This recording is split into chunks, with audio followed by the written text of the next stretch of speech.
My mother was a math teacher, and she taught me that moment where you go, I don't know what this is when you panic. That means you're about to figure it out. That means you've let go of what you know, and you're about to grab onto a new thing. That's great. That you didn't know yet. So I'm there for them in those moments, and I go, come on, just look at the problem. And then I look at the problems, and it's like, you know, Bill has 3 goldfish.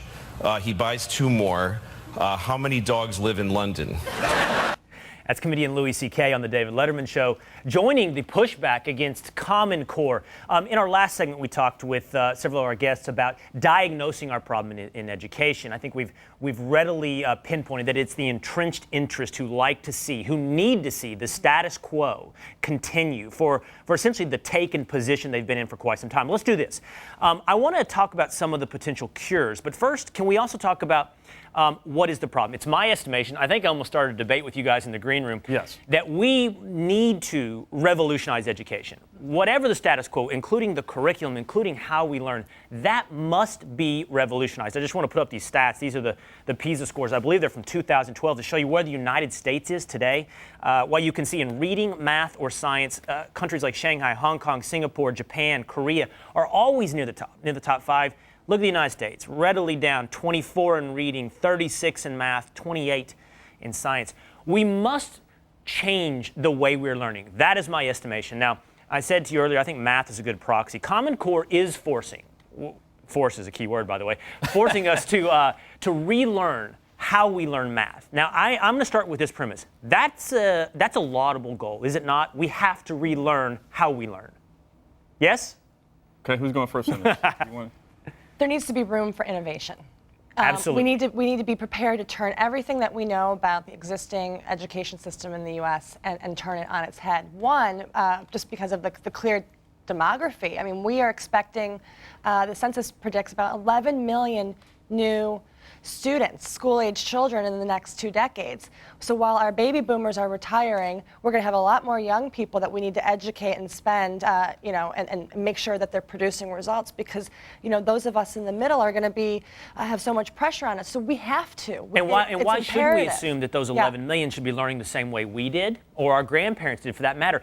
I think the key word, you said, Carl, innovation. Our children need to be learning in new and better ways. Right. So competition helps drive innovation, all right? Absolutely. Just at the exact moment when you have all these revolutions in online learning, new ways to teach different kinds of kids, because it turns out different kids learn differently. And so new kinds of schools are developing because they have different pedagogy, right? And that appeals to, even within the same family, different siblings sometimes learn differently. And so at just this exact moment when you have this explosion of diversity and innovation in education, the idea is to standardize it, create one national way all of us learn.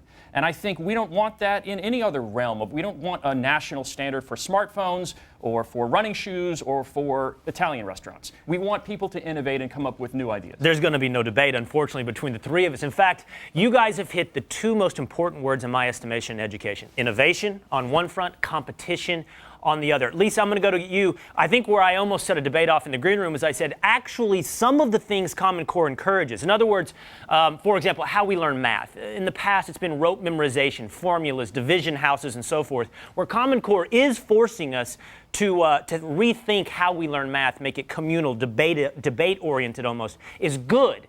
But the problem, as Bob just pointed out, is that Common Core is forced, and it is one size fits all. I would suggest what they just said, innovation and competition, there's the key, right? Right. So I think you have to contrast the Common Core with, say, the Recovery School District in New Orleans, where they have a 98% charter school market, and they're calling it the Silicon Valley of education because they have so many different innovations developing. And Tom Lovelace did a study on standardization, and it turns out states like California and Indiana that had higher standards in math, that didn't necessarily make the difference in the end. So I think, interesting, that Common Core becomes the ceiling where we don't let innovation in. And in some states like California, like my daughter's in an AP BC calculus class as, a sophomore, and she was able to do that because we had such high math standards here.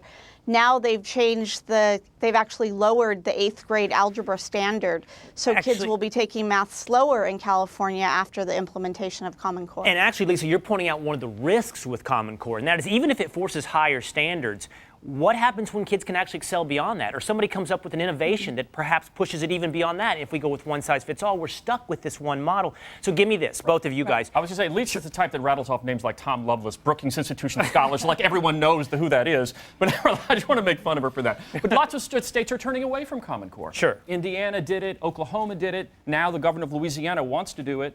So there's a big pushback. Well, One thing, I'm sorry, yeah, go ahead. Carol, one thing we can give Common Core supporters is they are attempting to create accountability, but they don't need to do it through this one-size-fits-all mechanism. That's exactly what charter schools represent, right? Choice is accountability. Let people walk to the school they want.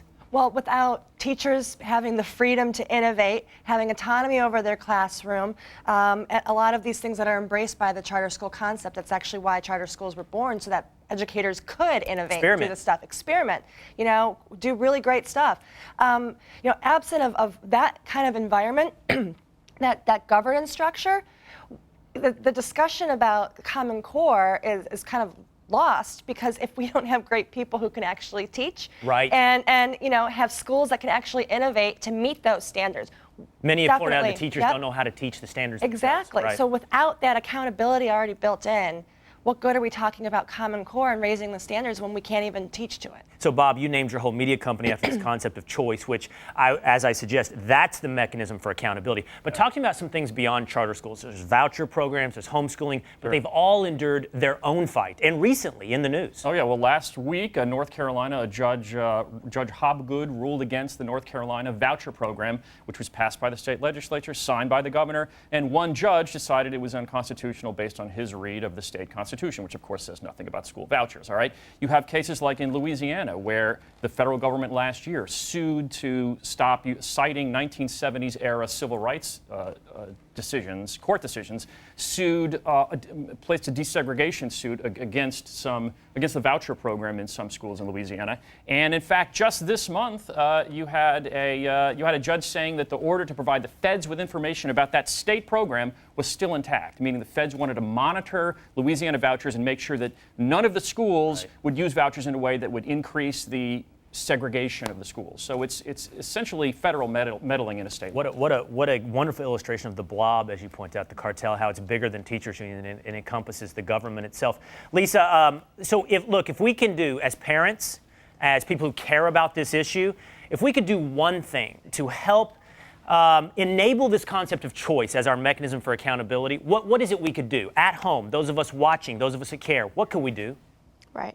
So I think as parents, you just need to be informed about what your options are, because school choice is winning, I like to say. And even in the most traditional school systems out there, they are recognizing that parents can walk with their feet and go elsewhere. And in some school districts, the concentrations of school choice options, reach 20, 40, 60%. And parents don't think about, is it a charter school? Is it a public school? They think about, is it a high quality school? And so, getting information out that differentiates school on, the kind of curriculum, the performance of the school is what parents can just be informed. It's amazing what will happen if you give people information, allow them to do that very, very simple thing you just point out. Find the best school for their children. Lisa Snell, Absolutely. Bob Bowdon, Cara Kerwin, thank you guys very much for joining us tonight. Thank you. That's all the time we have for tonight. Thanks for watching this special edition of Real News. Good night.